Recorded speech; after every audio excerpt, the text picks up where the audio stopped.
Bağışlayan və mehriban Allahın adıyla. İmam Həsən Əskəri əleyhissalam Hicri qəməri təqvimlə 232-ci ilin Rabiüssani ayının 10-cu günü dünyaya gəlmişdir. Atası İmam Əli Yənnəqi əleyhissalam, anası isə Hübeysdir. Tarixi mənbələrdə o həzrətin anasının adı Hadisə, Süsən, Süleyl və Cəddə kimi qeyd edilmişdir. Əskəri ləqəbi həm İmam Həsən Əskərinin, həm də atası İmam Əli Yənnəqi əleyhissalamın ləqəbidir. Hər iki İmam Samirra şəhərinin Əskər adlı məhəlləsində, Abbasi xəlifələrinin ordu düşərgələrində əskərlər tərəfindən nəzarətdə saxlanıldığı üçün Əskəri adlandırılmışdır. İmam Həsən Əskəri əleyhissalam 6 illik imamət dövrünün 3 ilini zindanda keçirir.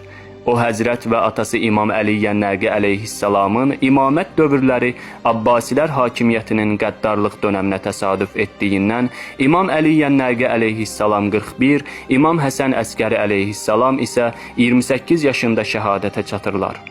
Abbasilər hakimiyyətinin amansız təqiblərinə baxmayaraq İmam Həsən Əskəri əleyhissalam bir sıra siyasi, ictimai və elmi fəaliyyətlər göstərir. O həzrətin fəaliyyətlərini bu şəkildə xülasə etmək olar.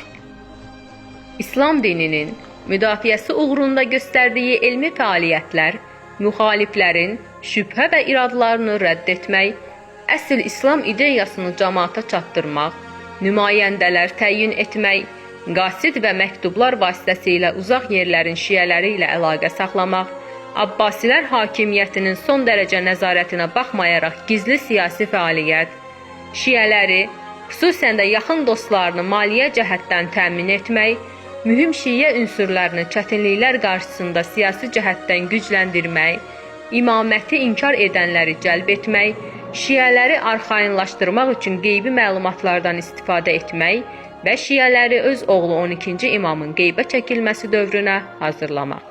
İmam Həsən Əskəri əleyhissalamın cəmiyyətdə nüfuz və hörmətinin günbəgün artdığından nigaran olan Abbasi xəlifəsi mötəmid zindanın təzyiq və işgəncələrin mənfi nəticə verdiyini gördükdə o həzrəti gizli şəkildə zəhərləyir.